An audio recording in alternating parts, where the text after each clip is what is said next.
Good night, everyone. And I want to thank all our viewers for coming online and listening to a very timely topic for this transition, which is menopause and osteoporosis, protecting bone health through the transition. This is a very timely topic. It is a topic a lot of women have issues with and many times don't say a lot, they suffer in silence. So we want to tackle menopause and osteoporosis. So welcome. Are you at risk of osteoporosis? And what can you do today to strengthen your bones? If you're navigating menopause, you already know how much your body is changing.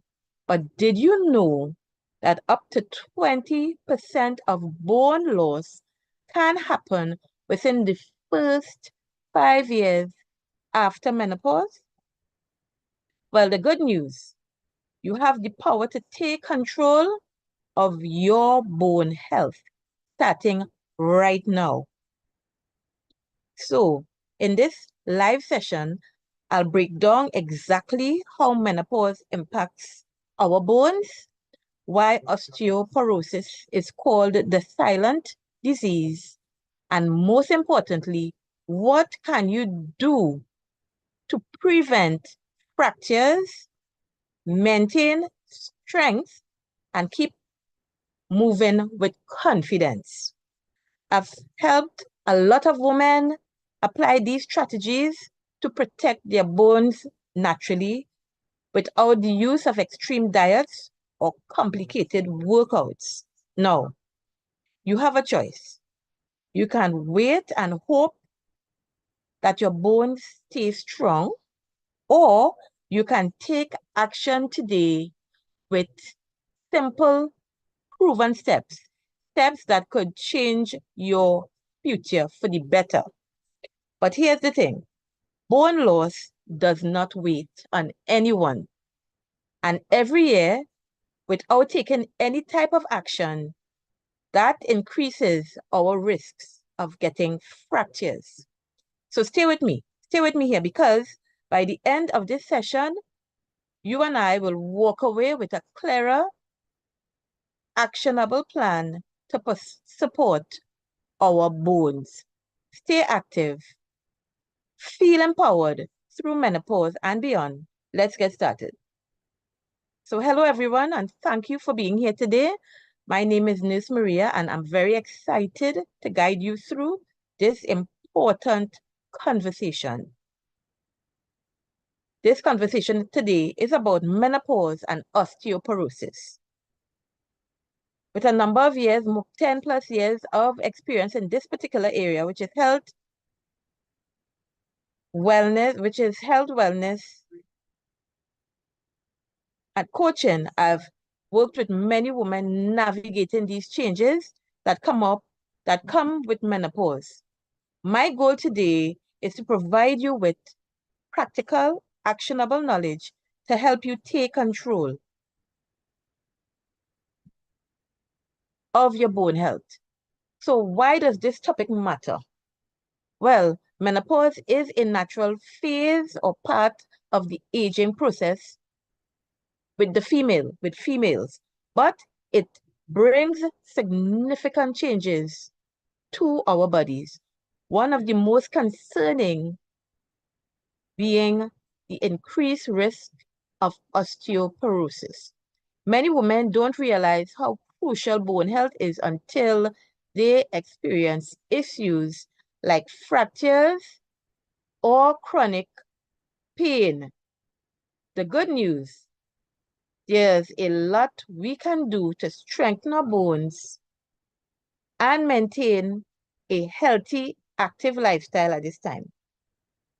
So in tonight's presentation, we will understand how menopause affects bone health, learn what osteoporosis is, who's at risk, and how to diagnose it, discover simple, effective ways to prevent and manage osteoporosis through diet, exercise, and lifestyle changes.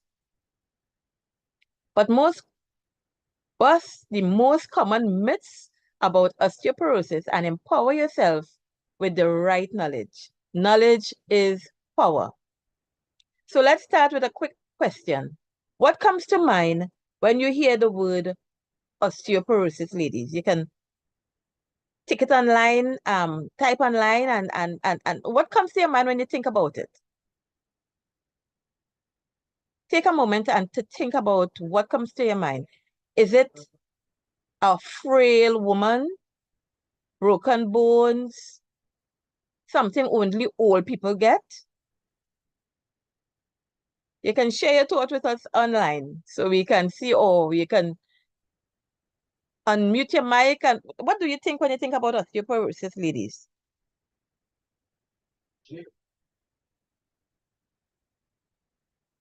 Any thoughts?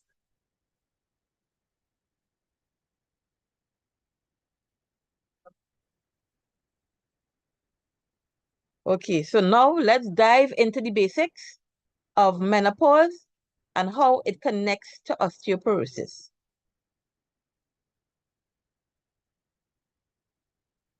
What is menopause? So first, to understand what is going on, I want to delve back again. Yes, we know what is menopause for those of us who are not um, aware of menopause and what it is, and I would just want to go back a little bit to basics. Now, menopause is the natural transition in a woman's life when menstrual cycle, or what we call the period cycle, stops. It's officially diagnosed after 12 months consecutive, 12 consecutive months without a period, or as we say in Trinidad and Tobago and the West Indies, without 12 straight months without having a period. So that is when you can say, I am in menopause, I'm menopaused. So there are actually three phases of menopause. There's the perimenopausal phase, the transitional, which is the transition phase that can start years before your period actually stops. Hormone levels fluctuate and symptoms like hot flashes and irregular periods begin. Then there's the menopausal phase when menstruation or bleeding or period stops completely. The ovaries produce less estrogen and less progesterone. And then there's the postmenopausal period. That's the years after you stop having a period. Symptoms may continue. I've heard a lot of women complain that during certain times of the month, they would feel their breasts still becoming full, and they would have these symptoms still as if they're seeing their monthlies. And the risk for osteoporosis increases due to low estrogen levels. How does menopause affect the body? As estrogen levels decline, we experience several changes. Bone loss. Bone loss speeds up, increasing the risk for fractures. Weight gain.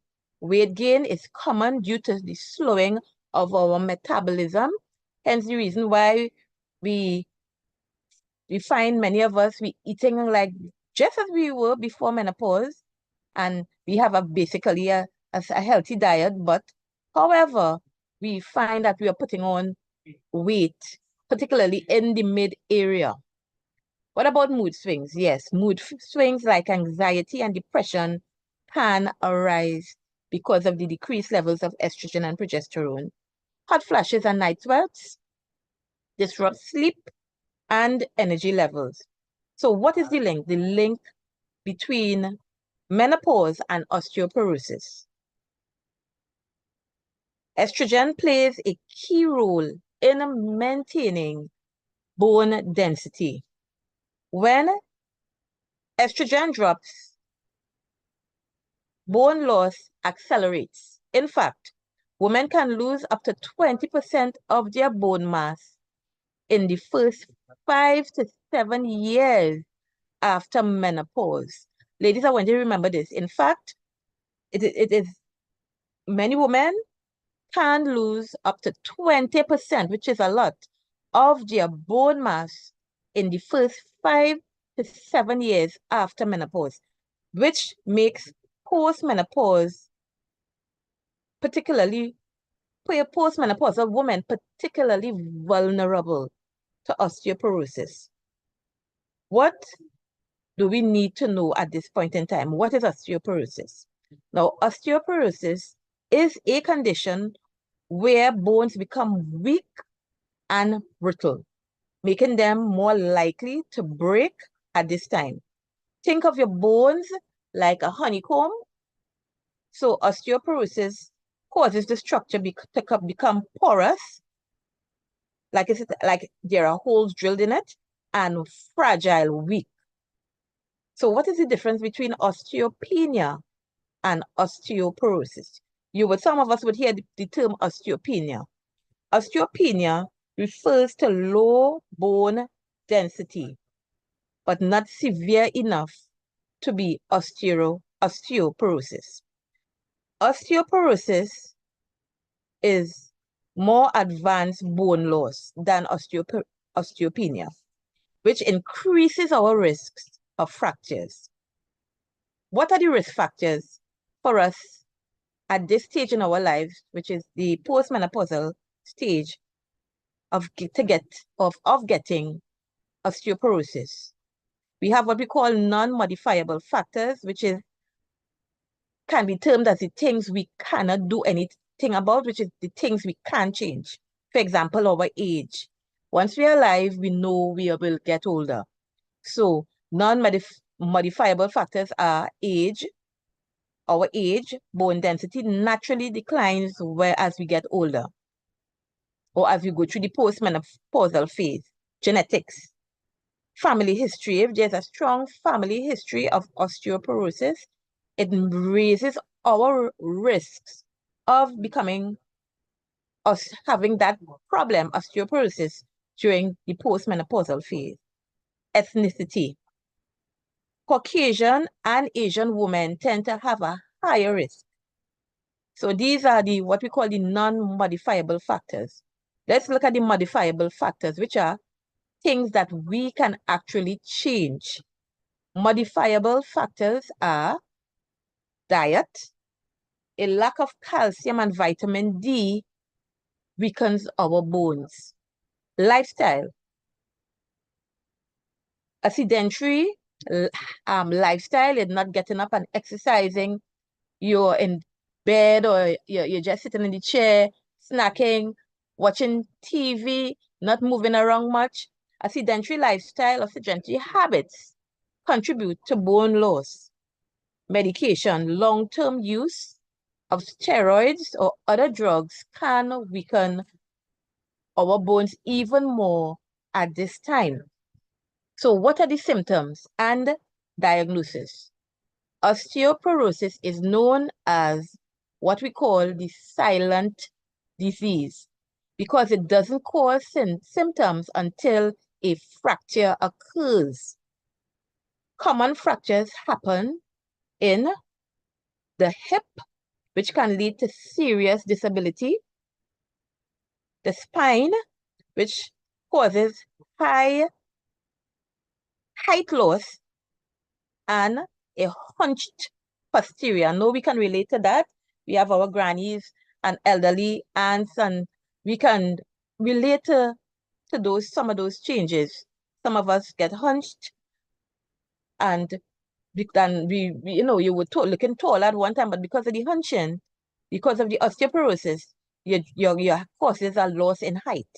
Risk, WRIST, that risk, often the first sign of osteoporosis, risk, pain, and discomfort. How is osteoporosis diagnosed? A DEXA scan, which is otherwise known as a bone density test, measures bone strength. It's recommended for women older or over 65 years or earlier. You would do it earlier if there is a genetic indication for it, or risk factors. Preventing and managing osteoporosis. What can we do to prevent, or if we already have the issue, how can we manage it effectively so that it would not become debilitating in our lives? Calcium and vitamin D, which we call the dynamic duo for bone health. Calcium. Calcium for strong bones. Women over 50 need 1,200 milligrams daily. So the best sources of calcium, natural, are dairy products, leafy greens, almonds, canned tuna with the bones. So I'll call them out again. Some of the best sources of calcium to maintain and to keep strong bones: dairy products, so like yogurts, which are very wholesome and healthy. And I would suggest the low sugar type. Leafy greens, the pak choy, or what we call in the West Indies, pak choy, lettuce, these green, nice green leafy veggies, very good, very high in calcium. Almonds, very good as well. Canned salmon with the bones. Next, vitamin D. Now, vitamin D is vital here because it helps to absorb the calcium that we ingest. So the recommended dose is 600 to 800 IUs daily. Best source or sources of vitamin D: sunlight, and I believe from the research I've done, the early morning sun and the late evening sun is good because it's not as hot as the midday and after midday sun. So you get up in the morning and you take some of that beautiful sun that we enjoy in the Caribbean area. So early morning, late evening sun, sit down for about 15-20 minutes outside and let our bodies take it in. Fatty fish and fortified foods are good sources. I could not continue this lesson without talking about exercise and how it affects bone health. Exercise is one of the most effective ways to strengthen our bones. Weight-bearing exercises, for example, walking, hiking, dancing, tennis, strength training, like lifting weights, which is one of my favorites. Also, the use of resistance band strengthens the bones a lot. What about balance and flexibility? How is that important? People who love to do yoga and Tai Chi to help prevent falls, what it does, it works on balance, right? These techniques work on balance. What about medications and treatment options if we've been diagnosed or if we are at risk for osteoporosis? If lifestyle changes, you've made lifestyle changes and that is not doing enough, doctors may recommend biophosphonates. Example, something we have two that we have here which slow bone loss. They are called Fosamax and Boniva. So there are two biophosphonates that they may recommend, and there are others on the market, of course, as well. So they call them biophosphonates. Fosamax and Boniva are two. These are two of the supplements that help actually to slow down bone loss. Hormone therapy, right? It helps to maintain the density, but comes with risk. So it is important, if you're thinking about hormone therapy, hormone replacement therapy, you seriously talk about all the risks involved in doing that form of treatment. Okay? What about myth-busting osteoporosis? There are certain myths that goes along with osteoporosis. For example, only old women get osteoporosis. You think that is true or false? It's false. Bone loss can start as early as in our 30s. If I don't feel pain, my bones are fine. Is that true or false? That's false. Remember, we discussed earlier on that osteoporosis is what we call a silent disease. So not because you're not feeling any pain and you're moving around, that doesn't mean that you don't have it. It could mean that the body is it's there, but it hasn't reached the crucial stage where you're feeling pain as well.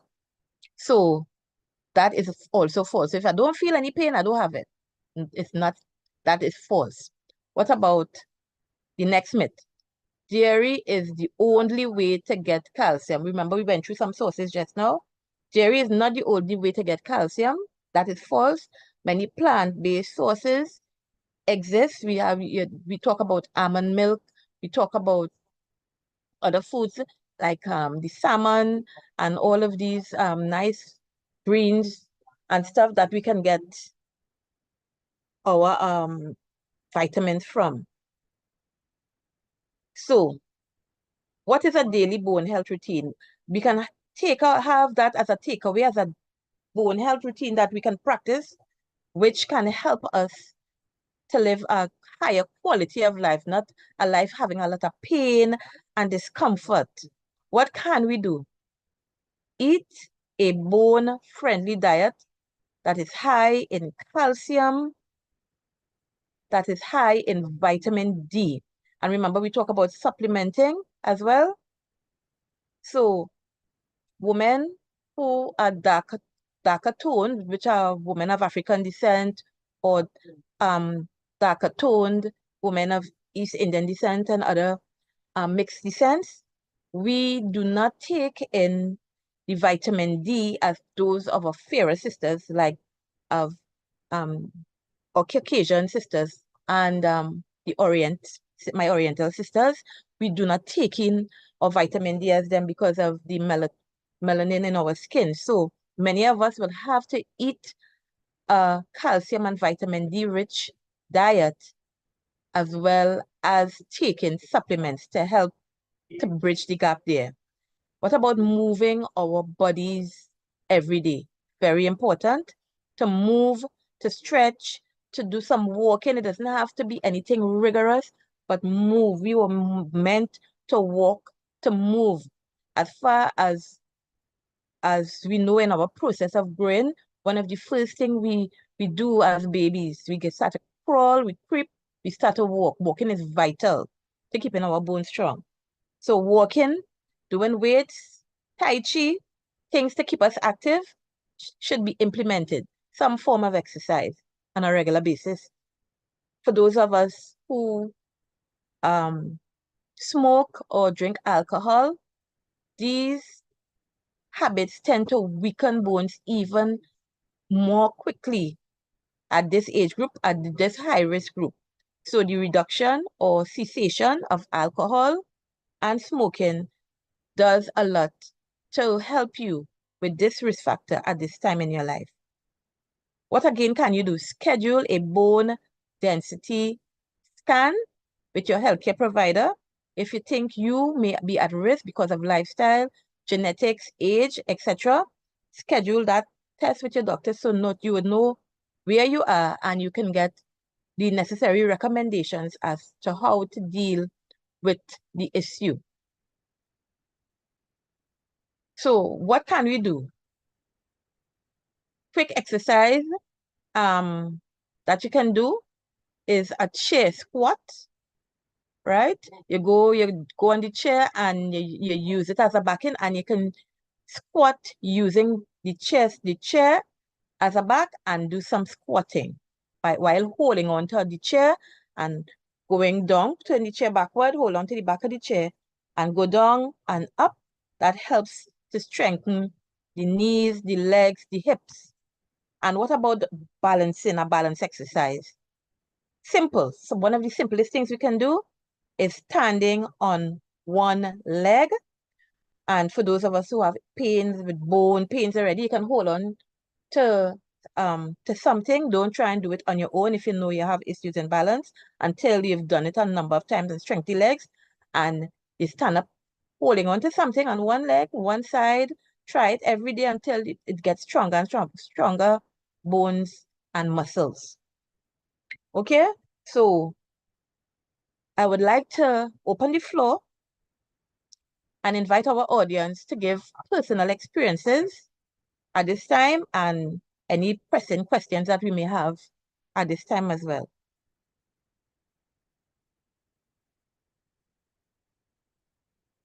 Anybody at this time is going through any problems with osteoporosis or the beginning of it, or know a relative or family member that have this challenge at this time? And since you listen to tonight and what you can do, you could possibly as well pass on the information or let them come online as well to get the info so that they can have a better standard of life, less pain during this period. Anybody has any experiences at this time they would like to share with other ladies?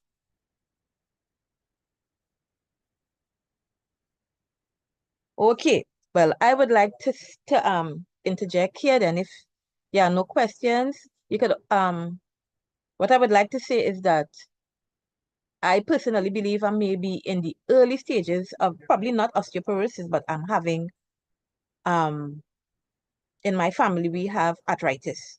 And I've been for the last few months, you see me online here speaking with you. There are times when I go through extreme knee pain. That has been happening within the last 3 months. And I am working on it through exercise, with lifting, moving around more, which I do generally, but I've added on weight bearing exercises more, weightlifting. And there are times when the pain goes all together, and there are other times when the pain comes back extreme. And I would like to note and interject here, the times when the pain comes back extreme is when there are times I get the sweet tooth and I take in a little bit more sugar than usual. So I know by fact that the sugar is a factor, because what does sugar do? We know it builds inflammation, right? So I know for a fact when I decrease my sugar levels, my bone pain decreases. So for those of us who are still wondering, I wonder if there is a correlation between a high sugar diet and bone pain. Yes, there is. What the sugar does, it inflames our system and makes us more vulnerable to these conditions. And yes, as I decrease it within the last month or so, the pains are decreasing again. So there is a very strong correlation between a high sugar diet and inflammation. And with that inflammation, other issues like bone pain may come more intensely due to what genetically you are exposed to, you have in your DNA through your family genetics. So I am one to tell you, yes, a healthy lifestyle is very important here to avoid a lot of these genetic risk factors. So anybody would like to say anything before unmute their mics before we close?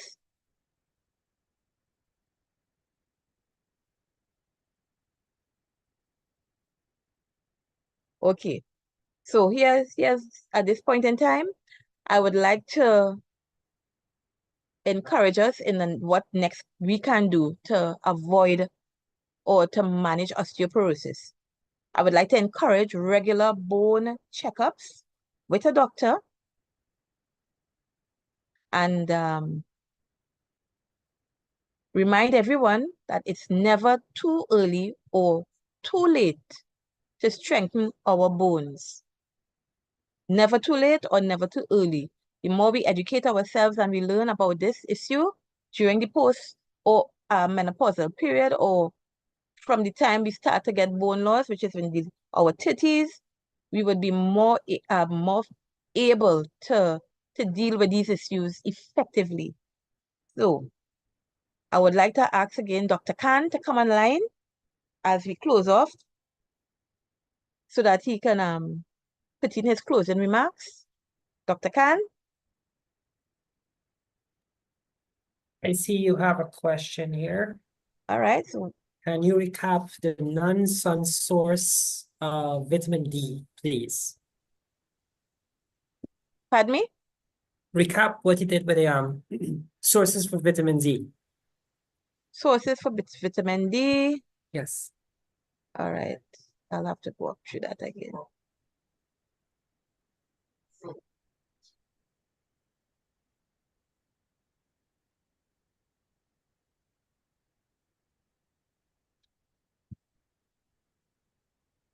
So some of these sources we have.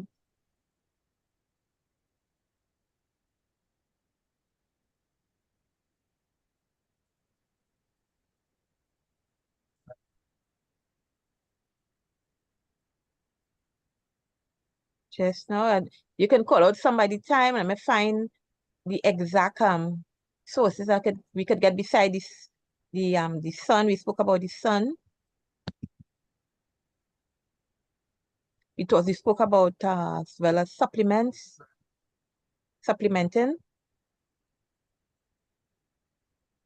the importance of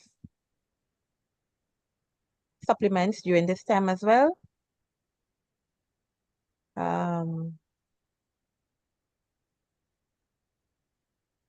Sources. All right, so vitamin D, some of the sources are what we spoke about earlier on is sunlight, fatty fish like salmon. We have fortified foods like fortified cereals that I say again is low in sugar. So these are some of the best sources, as well as there are others that we can look into as well. We check out various sources of vitamin D. So the fatty fish is very good. Fortified food, sunlight, some of the best sources of vitamin D.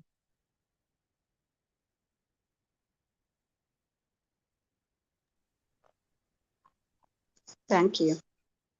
You're welcome, Mama. And also supplementing as well. Remember I said the darker the skin tone, it because of the melatonin, it is more difficult for us to take in that vitamin D through sunlight. But if we have to take in the sunlight, they always say the better time is in the earlier morning and in the evening time when later nearer to sunset. So you sit down outside for a while and you take in some of that. Any other questions? Dr. Khan? You seeing? No, that's it. So you can close off first. Ladies, No, thanks. you go ahead and close off. Close And, off. we'll, Any other other advice for us women during this stage? Osteoporosis. I mean, we went through a lot of stuff. no, I think you covered quite a bit. Okay. That's a lot of information for everybody to take in. Okay. So okay, ladies. So thanks again for coming. We want to thank you all for your continued support as we give you the important information to help us navigate this important phase in our lives.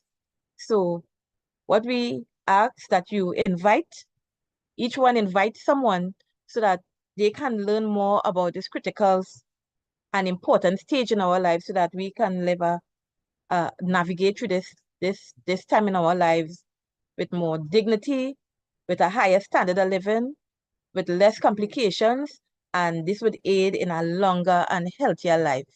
So thanks again for joining us on the Healthy Reset. You all have a blessed and wonderful evening. Until next week, God willing.